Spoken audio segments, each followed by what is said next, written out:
The deep state's financial arm, the mega banks and the central banks of the world, are a major part of this climate change fueled transition to a technocratic new world order controlled by deep state predators. Stay tuned and I'll tell you more.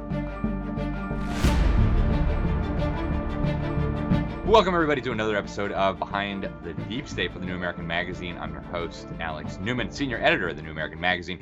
Just recently, we've been talking a lot about ESG, the environmental, social governance nonsense. That's a big part of the toolkit being used to fundamentally transform our world, fundamentally transform our economy, and make us all dependent on our woke masters. Today, we're going to go a little bit deeper into that, right? The ESG obviously is a key tool for funneling capital and credit and resources to the woke corporations that will agree to the deep state agenda. But this is even more serious potentially, folks. They are weaponizing our money. They're weaponizing the mega banks against our companies, against our industries, against our economies, and so much more. So we're going to do a deep dive into this as we prepare to go to Egypt to the COP27, the UN Climate Change Summit. There, we will bring you more information on this subject. But the FSB, very appropriately named, is called the Financial Stability Board. It's actually hosted by the Bank for International Settlements. We'll talk about them more in a moment. A critical institution at the apex of the deep state power structure. But the FSB has just put out some reports saying that climate-related financial risks need to be a critical part of the supervisory and regulatory approaches of governments, especially as they supervise banks and financial institutions. It's very interesting. They use a lot of complex language to try to confuse you, but really what they're talking about is having a global set of standards that will force banks and financial institutions to go along with this agenda. And they openly talk about how national and regional regulatory authorities are going to have to implement all of this. This actually just happened last month. The reports by this Bank for International Settlements hosted FSB, the Financial Stability Board, were sent out to all the finance ministers, our Treasury Secretary, the central bank bosses, and so much more. And this report was prepared by the Task Force on Climate-Related Financial Disclosures. And what this is doing, folks, is it is getting governments and big business on the bandwagon for destroying the sectors of the economy that are critical to our prosperity, critical to our freedom, critical to our middle classes, even critical to our national security here in the United States. Before we go deeper into this, I want to point out how important the Bank for International Settlements is, even though it's kind of behind the scenes. It is leading the way, not just on central bank digital currencies, which are a key part of this. We'll talk about it in a future episode, but also on forcing the banks and the governments into this climate shenanigans. So Caroll Quigley, we did a whole episode on Caroll Quigley. He's got the book Tragedy and Hope that you see behind me there. Professor of history at Georgetown University, Bill Clinton's mentor, you probably remember. And then, as a student at Georgetown, I heard that call clarified by a professor named Caroll Quigley. And so here's what Caroll Quigley said in his book. And by the way, he agrees with the deep state globalists. He said he's been close to them for decades. He says his chief difference of opinion is that they wanted to be secret and he thought they ought to be known. But here's what he said in his book. The powers of financial capitalism had another far-reaching aim, nothing less than to create a world system of financial control in private hands, able to dominate the political system of each country and the economy of the world as a whole.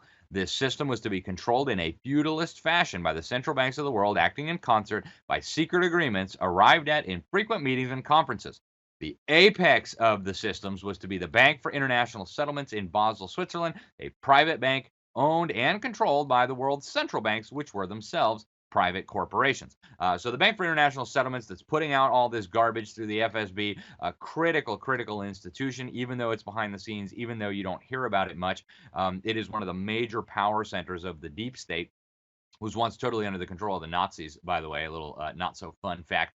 And all the people who work there, they don't pay taxes. They're totally immune to all laws, right? They can't be searched. They can't be questioned by law enforcement. They're totally immune from all laws. They are literally a law unto themselves.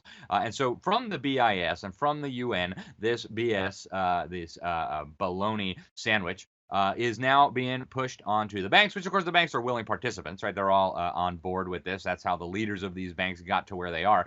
But one of the things that they developed is called the UN Net Zero Banking Alliance. This is a global network of mega banks that is convened and overseen by the UN. And all the members, including all the top banks in the United States, by the way, Citi, Goldman Sachs, Vampire Squid, Bank of America, JP Morgan Chase, you name it, they're there.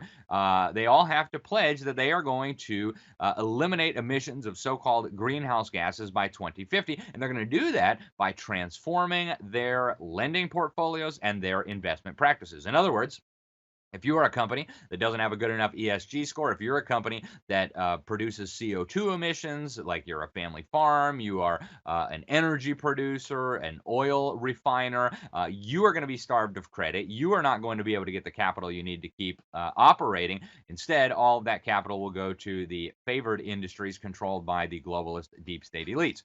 This Net Zero Banking Alliance is actually housed as part of the UN Environment Program Finance Initiative. According to its website, there are catalyzing actions across the financial system to deliver more sustainable global economies. Right? This is not about the climate, folks. This is about totally re-engineering the climate, as one of the UN IPCC's own people said. He put it this way: we redistribute de facto the world's wealth by climate policy. And he is absolutely serious. That is exactly what they're doing. They are redistributing the world's wealth away from the middle class, away from independent producers, and toward the technocratic global elites. The UN EPFI, the UN Environment Program Finance Initiative, goes on to say that we've established the world's foremost sustainability frameworks that help the finance industry address global environmental, social, and governance challenges. Top mega banks all over the world are involved in this thing. And there's another one as well. It's called the Glasgow Financial Alliance for Net Zero, co-chaired by the totalitarian Michael Bloomberg. Folks, this is huge. They've got more than $135 trillion in assets, more than 500 of the world's top financial institutions. They all agreed they are going to basically bankrupt anybody who won't go along with this climate narrative. In Europe, they're getting even bolder. The European Central Bank is now warning that financial institutions need to get on board. They did a review of 186 banks, and this was published recently. And they said, hey, you banks need to get ready. Here's what one of the ECB senior officials said. His name is Frank Elderson. He said, most banks have thus not yet answered the question of what they will do with clients who may no longer have sustainable revenue sources because of the green transition. In other words, too many banks are still hoping for the best while not preparing for the worst. In other words, banks, you better divest from coal, you better divest from oil, you better divest from anything that we say, including huge sectors of the agriculture industry, because they're not sustainable. And if you don't, you're going to lose big money. The Arabs, incredibly, are on board this bandwagon as well. The First Abu Dhabi Bank just hosted the world's brightest minds in climate action. It had the Economist Impacts Countdown to COP27 Summit. It brought in Bill Gates of hell. It brought in U.S. Special Presidential Envoy for Climate, John Kerry, who, of course, flew to Iceland on a private jet to pick up his Climate Warrior Award. True story. And they also had a whole bunch of bigwigs from the United Arab Emirates. Sheikha Sama bint Sultan, that's the founder and CEO of the Alliances for Global Sustainability. All kinds of these very prominent individuals. And John Kerry said this. This is a quote. Said, this is a moment that is unbelievably exciting, but is also an opportunity for a big economic transition that will be as big as the Industrial Revolution. He says the transition to net zero and the estimated $4 trillion needed can be achieved only with the support of the private sector. Says there's barely a government in the world today that has the money to do this. I believe this very deeply. We don't get there without the private sector. In other words, they're weaponizing the banks. They're even weaponizing your money, your pension, your 401k, your state money, your money from your state treasury is in these mega banks and is being weaponized to destroy you. Just last week, we talked about John Kerry was at the Council on Foreign Relations, and he said this: for every $1 invested in low carbon energy supply, $1.10 is invested in fossil fuels. And we're supposed to be alarmed by that. Interestingly, fossil fuels still make up the overwhelming supermajority of the energy that Americans need to heat their homes, move their cars, power their industries.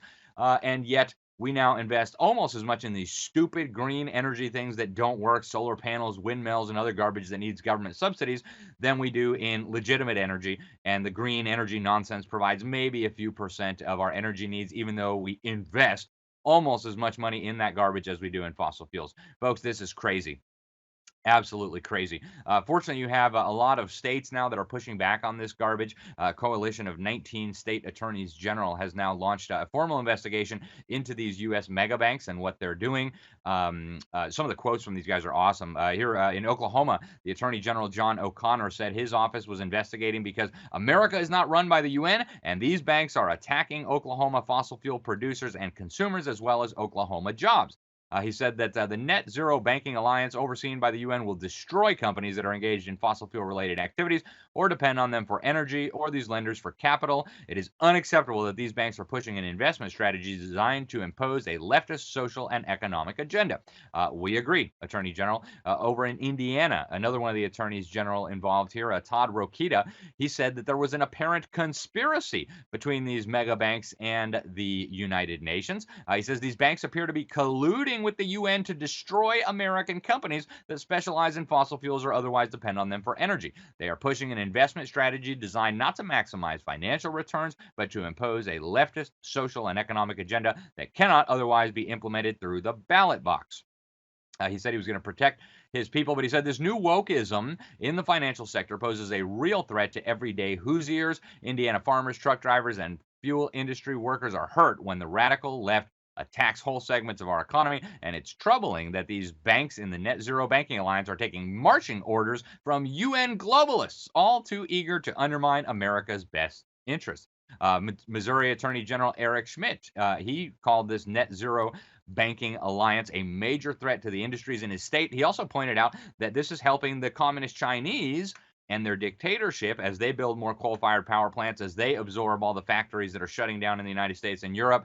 Absolutely despicable, folks. Fortunately, Missouri took $500 million of its pension funds out of BlackRock just recently, and this attorney general, he said he's going after these guys. He says they are ceding authority to the UN. He says this will kill American companies that don't subscribe to the woke climate agenda, and he says these banks are accountable to American laws. We don't let international bodies set these standards for our businesses. So it's encouraging to see this pushback, folks. The ESG, of course, is also coming under scrutiny. Similar coalition of AGs actually launched some probes into BlackRock for their ESG pushing on all these companies. But folks, this is really, really serious what's going on here.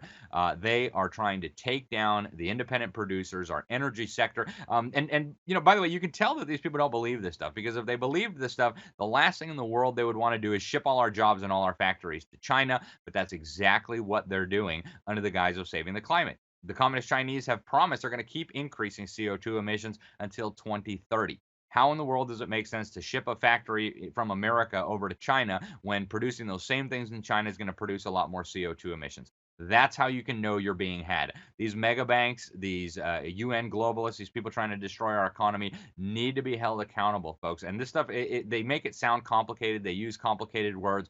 But really what it is, it's another deep state scam. It's another deep state assault on our jobs, on our industries, on our economy, on our national security, on our farmers. And for what? Right, so that communist China can pick up all that business. It has nothing to do with the climate. Don't listen to these people. I'm Alex Newman. This is Behind the Deep State for the New American Magazine. Thank you for tuning in. Till next time, God bless you all. If you enjoyed this video, please make sure to subscribe, hit like, hit that little bell so that you'll be notified whenever we post new videos. And also, please make sure to share this video with your friends. Email's a great way to do it. Remember, there are powerful forces working to steal our freedom and destroy our country. We need to work together, expose those behind the deep state. Otherwise, you can kiss your liberties goodbye.